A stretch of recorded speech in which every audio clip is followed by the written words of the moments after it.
Number 27. Safe pharmacological management and low and slow titration. What they need. Pharmacological advocates and prescribing doctors who understand neurodivergent paradoxes in drug metabolism, practicing an ultra-cautious start low and go slow approach to any new medication. Why they need it.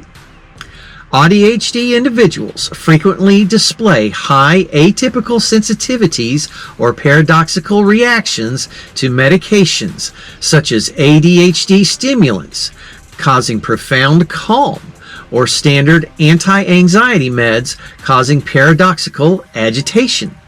When combined with a liver and nervous system altered by decades of chronic CPTSD stress, standard geriatric medication dosages can severely shock their system.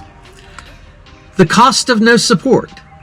Severe adverse drug interactions, cascading side effects, or being inappropriately over-medicated with heavy antipsychotics or sedatives by doctors misinterpreting autistic distress as psychiatric psychosis. A real-world example. A 61-year-old man was prescribed a standard senior dose of a common anti-anxiety medication. Due to his neurodivergent brain chemistry, the drug caused a paradoxical reaction, leading to intense agitation and sensory hypersensitivity. A specialized doctor stepped in, cleansed his regimen, and reintroduced medications at 1/4 the standard starting dose, tracking efficacy alongside his unique sensory baseline.